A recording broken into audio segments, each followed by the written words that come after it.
جو معاشی دہشت گرد تھے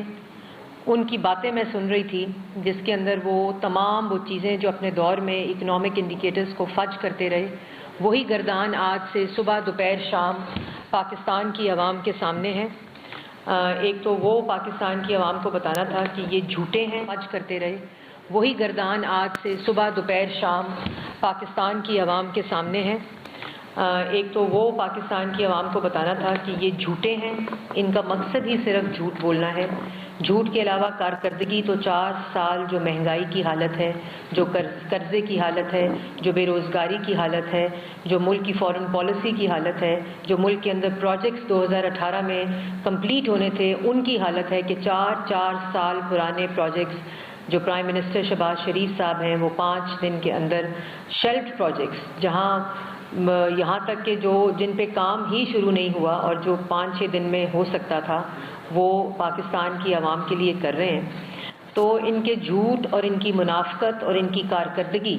تو پاکستان کی عوام کے سامنے ہے۔ اس کے ساتھ ساتھ ایک بڑا ایشو جو آج کل چل رہا ہے، جس کے اوپر ڈھٹائی کا یہ عالم ہے کہ کہا جا رہا ہے کہ میرا تحفہ میری مرضی، جو کہ توشہ خانہ سے ریلیٹڈ ہے۔ تو اس پہ چند باتیں آپ سے کرنی تھیں کہ میرا تحفہ میری مرضی نہیں،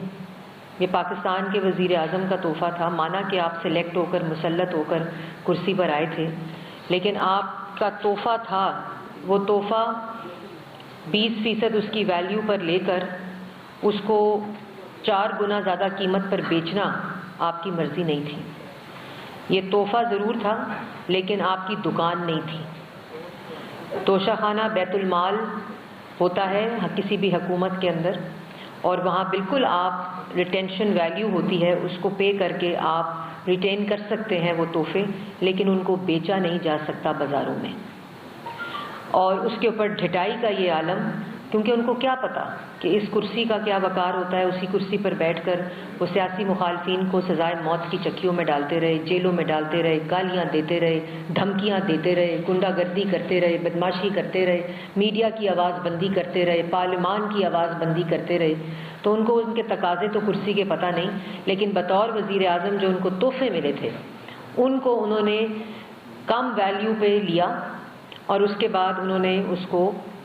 4 گنا قیمتوں پر بازاروں میں بیچا، جس میں وہ مشہور گھڑی بھی شامل ہے، کفلنگز اور انگوٹھی، جس کی قیمت 14 کروڑ تھی، جن کو موصوف نے 3 کروڑ پر لیا، اور خالی گھڑی کو جو انفارمیشن آ رہی ہے 18 کروڑ کا بیچا۔ اور اس کے ساتھ ساتھ میں یہ بھی بتانا چاہتی ہوں کہ میں نے پہلے بھی بات بتائی ہے کہ 20% پہ ریٹین کر سکتے تھے، اور اس کو انہوں نے آج کل جو بیانیہ بنا رہے ہیں کہ ہم نے 50% کر دیا تھا، لیکن پاکستان کی عوام کو یہ پتہ ہونا چاہیے کہ 20% پر یہ تینوں چیزیں جس کا میں ذکر کر رہی ہوں ان کو ریٹین کر لیا گیا تھا، جو ان کا وزٹ تھا اس کے بعد، اور پھر دسمبر میں وہ 50% ہوا تھا، جس کی تفصیلات بھی منگا لی گئی ہیں۔ تو عمران خان صاحب جو اس وقت فرما رہے ہیں پھر جھوٹ بول رہے ہیں۔ آپ کہیں آپ نے 20% پہ ریٹین کیا تھا اور آپ نے 18 کروڑ کی بیچی۔ سچ بولیں پاکستان کی عوام سے، لیکن سچ بول نہیں سکتے، کیونکہ اگر جھوٹ بولنے کی عادت ہو وہ عادت ختم نہیں ہو سکتی۔ تو وہ جو ریٹینشن ہے وہ ان چیزوں کی 20% پہ ہی ہوئی تھی، اور اس کے بعد ریٹین کرنے کے بعد جو کہ 50% ہوئی وہ دسمبر 2018 میں ہوئی تھی۔ اس کے ساتھ ساتھ اگر آپ عمران خان صاحب کی FBR کی تفصیلات دیکھیں تو جتنا توشہ خانہ سے کمایا ہے اور جتنا توشہ خانہ سے انکم میں اضافہ ہوا ہے وہ ان کی پوری زندگی کی انکم میں کبھی اتنا اضافہ نہیں ہوا۔ تو جو دکان لگائی انہوں نے تو وزیر اعظم کی کرسی کو کاروبار کی کرسی بنایا ہوا تھا، جس میں کاروبار کرتے رہے ہیں وہ موصوف۔ اور اس کی تفصیلات یہ ہیں کہ جو انہوں نے اپنے بزنس اور اپنی پوری جو زندگی میں بزنس کیا ہے اس کے اندر 20 ملین کی ڈیکلیریشن ہے، پھر وہ 28 ملین پر ہو گئی جو ان کے ایسٹس ہیں۔ اس کے بعد وہ آل ایسٹس اینڈ پراپرٹیز، جب وہ زمان پاک کا ایڈ ہوا گھر تو وہ 141 ملین پر پہنچ گئی۔ اس کے بعد جو توشہ خانہ کے اندر پہلے 2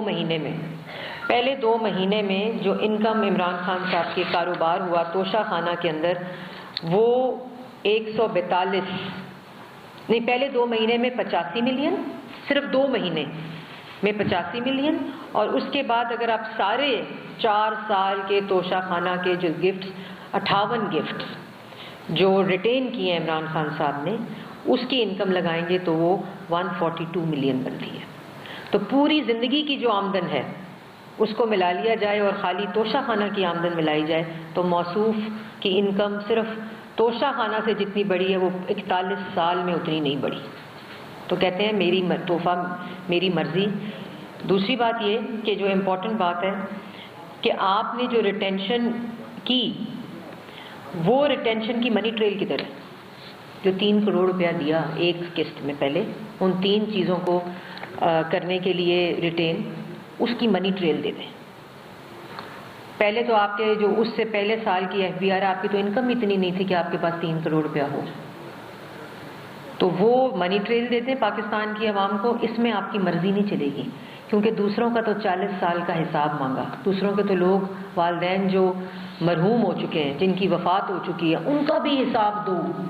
ان کی بھی رسیدیں دو۔ تو عمران خان صاحب رسیدیں تو دینی پڑیں گی۔ تو یہ جو انفلیٹ ہوئی ہے انکم، 41 سال میں اتنی نہیں ہوئی جتنی توشہ خانہ کی آمدنی سے ہوئی عمران خان صاحب کی، اور 20% پہ ریٹین کیا۔ جب ریٹینشن ہو گئی اپنے تحفوں کی، اس کے بعد بھی سلسلہ جاری رہا،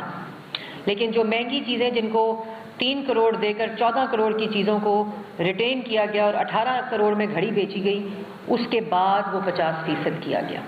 وہ دسمبر میں ہوا۔ تو جو 2 مہینے کی انکم ہے وہ 85 ملین کی ہے، اور اس کے بعد جو ان کو ملا دیا جائے 4 سال کو تو وہ 142 ملین کی انکم عمران خان صاحب کی ہوئی ہے۔ پھر جو 58 ریٹین کیے ہیں تحفے، جو اس کا بھی بتا دیں۔ اور ایک بڑی عجیب بات ہے، پتہ نہیں شاید بھول گئی ہوں، جو فرسٹ لیڈی تھی، جو عمران خان صاحب کی بیوی تھی، ان کی جو اندراج ہے وہ ایف پی آر کے ٹیکس ریٹرن کی، وہ 2018 کی ہے، اور اس کے اندر جو ان کا نام ہے وہ عمران خان صاحب کے نام کے ساتھ نہیں ہے، وہ دوبارہ پرانا نام کیری کرتی ہیں اس ایف بی آر ریٹرنز کے اندر آج تک۔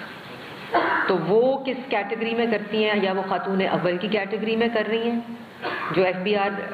کی ٹیکس ریٹرن ہے، تو اس کے بارے میں بھی تفصیلات آنی بڑی امپورٹنٹ ہیں کہ وہ کیا چیزیں ہیں۔ تو پہلی بات میں نے آپ لوگوں کو بتا دی ہے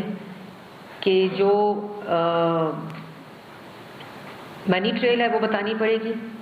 میری مرضی نہیں، یہ کاروبار نہیں تھا، یہ وزیر اعظم کی کرسی تھی، اسٹیٹ گفٹ سے جو آپ نے ریٹین کر کے 4 گنا 5 گنا قیمتوں پہ بیچے، جس سے آپ کی انکم میں اضافہ وہ ہوا جو 41 سال میں نہیں ہوا۔ یہ جواب پاکستان کی عوام کو دینے پڑیں گے۔ دوسری طرف کل چیخ کر ایک بات کر رہے تھے کہ مسلم لیگ نون سے بھی فورن فنڈنگ کا سوال کریں، مسلم لیگ نون سے بھی فورن فنڈنگ کا سوال کریں۔ تو اس پہ الیکشن کمیشن نے ایک کمیٹی بنا دی تھی، اور فاروق حبیب صاحب کو کہا تھا کہ اگر آپ کو مسلم لیگ نون کی ڈکلیئرڈ اکاؤنٹس کے اوپر کوئی اعتراضات ہیں تو ان کو لے آئیں، کیونکہ اکبر ایس بابر نے اعتراضات ان کے فورن فنڈنگ یا فنڈنگ آف دا پارٹی کے اوپر اٹھائے تھے، جس کو آگے بنایا گیا کیس۔ تو اسی طرح ان کو کہا تھا، اور آج 1.5 سال گزر جانے کے بعد ان سے سوال پوچھو تو دوسرے پر الزام، ان سے سوال پوچھو تو دوسرے کو گالی، ان سے سوال پوچھو تو دوسرے کو دھمکی۔ تو الیکشن کمیشن کی اس کمیٹی میں آج کی تاریخ تک کوئی اعتراض پاکستان تحریک انصاف نے پاکستان مسلم لیگ نون کی پارٹی فنڈنگ کے اوپر نہیں لگایا۔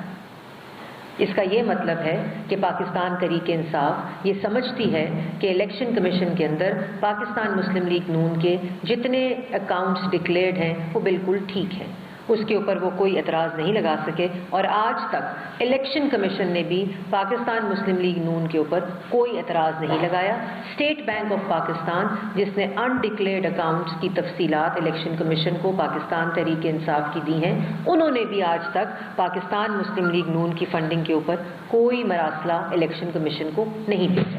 تو یہ میں ایک چیز بتانا چاہتی تھی،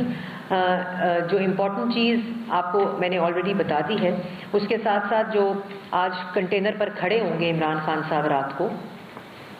تو اس میں ایک جو کنسرٹڈ، جو میں نے اس دن بھی بات کی تھی، ایک منظم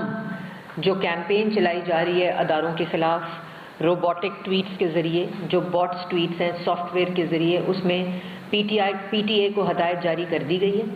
کہ جہاں جہاں باٹک ٹویٹس کے ذریعے، روبوٹک سافٹ ویئر کے ذریعے یہ اداروں کے خلاف مہم جوئی کرنے کے لیے ایک منظم تحریک عمران خان صاحب نے چلائی ہوئی ہے، اس کے اوپر فوراً ایکشن لیا جائے گا، ان کو ختم کیا جائے گا۔ اس کے آئیڈینٹیفیکیشن آف روبوٹک ٹویٹس کا پروسیس شروع ہو چکا ہے وزارت اطلاعات کے اندر، اور وہ تمام آئیڈینٹیفیکیشن لسٹ جو ہیں وہ پی ٹی اے کو مہیا کر دی جائیں گی، اور پی ٹی اے کے اندر اپنا ایسا میکنزم موجود ہے جس کے اوپر آج سے آئیڈینٹیفیکیشن شروع ہو چکی ہے، اور ان کو بھی، اور جہاں جہاں یہ نصب ہیں، میں یہ وارننگ ضرور دینا چاہتی ہوں، جہاں جہاں یہ انسٹال ہوئے ہیں وہاں وہ بھی پتہ چل سکتا ہے سگنل سے، جو ہم پتہ کرا رہے ہیں۔ انٹیریئر منسٹری کو بھی اس چیز کے اوپر اور ایف آئی اے کو الرٹ کر دیا گیا ہے۔ جن جگہوں پہ یہ روبوٹک ٹویٹس ہیں، جہاں اداروں کے خلاف مہم جس کے اوپر زیرو ٹالرنس ہے، زیرو ٹالرنس، چاہے وہ آرمڈ فورسز ہیں، چاہے وہ عدلیہ ہے، چاہے وہ پاکستان کی ریاست ہے، یا ان کے خلاف اس قسم کی مہم کے اوپر کوئی اجازت نہیں دی جائے گی، اور ان تمام چیزوں کو اس وقت ایف آئی اے کو، پی ٹی اے کو اور وزارت اطلاعات کے اندر ان ٹویٹ سافٹ ویئرز جو ہیں جہاں انسٹالز ہیں ان سب کی آئیڈینٹیفیکیشن شروع ہو چکی ہے کارروائی کے لیے۔ رات کو جب کنٹینر پر کھڑے ہوں تو جو یہ ایک بیانیہ بنایا ہوا ہے نقلی خط کا، تو کچھ خطوط جو ہیں وہ پاکستان کی عوام بھی جواب چاہتی ہے، وہ ضرور جواب دیجیے گا 4 سال کی کارکردگی کا، جواب دیجیے گا 1 کروڑ نوکری کا، جواب دیجیے گا 50 لاکھ گھروں کا، جواب دیجیے گا کشمیر فروشی کا، جواب دیجیے گا فارن پالیسی کو تباہ کرنے کا، جواب دیجیے گا پاکستان کی عوام کو بھوکا کرنے کا۔ مہنگائی کی جو شرح ہے وہ 3.9% سے اس وقت 12, 13, 16 تک گئی ہے سی پی آئی، اس کا جواب دیجیے گا۔ جو قرضہ لیا ہے 25,000 قرضے 2018 کے بعد، 43,000 جو قرضے کی کو اضافہ دیا ہے عرب کو، اس کا جواب دیجیے گا۔ جو 70 سال میں جو پاکستان کی تاریخ میں قرضے میں اضافہ نہیں ہوا، وہ صرف عمران خان صاحب کے دور میں وہ اضافہ ہے، اس کا جواب دیجیے گا۔ اور 2 کروڑ لوگ خط غربت سے نیچے چلے گئے، اس کا جواب دیجیے گا۔ 60 لاکھ لوگوں کو بے روزگار کر دیا، اس کا جواب دیجیے گا۔ اور پاکستان کی عوام سے بھی مخاطب ہو کر میں کہنا چاہتی ہوں کہ فیصلہ آپ نے کرنا ہے کہ غداری کے سرٹیفکیٹس بانٹنے والوں کے پیچھے کھڑے ہونا ہے، یا ملک کو ترقی دینی ہے، اپنے روزگار کا بندوبست کرنا ہے، اپنے ملک کی حفاظت کرنی ہے، اپنے گھر کی روٹی کی حفاظت کرنی ہے، سستی بجلی اور گیس کی حفاظت کرنی ہے، یا آپ نے ان لوگوں کی جن کے پاس اب پاکستان کی عوام کو بتانے کے لیے کوئی جواب نہیں ہے، اور یہ ڈائیورژن صرف اور صرف اپنی نااہلی، اپنی نالائکی، اپنے جھوٹ، اپنی منافقت اور اپنی لوٹ مار کو چھپانے کے لیے یہ کنٹینر پر چڑھ کر گفتگو ہو رہی ہے۔ اس کے علاوہ اس میں کوئی سچائی نہیں ہے۔ جو سائفر ہے وہ خود لکھوایا گیا، اس کو سیل لفافے میں سیکٹری کے ذریعے بھیجا گیا فارن منسٹری کو بائی پاس کر کے، اور جس کا این ایس سی اور D G I S P R نے کافی تفصیلات کے ساتھ جواب بھی دیا۔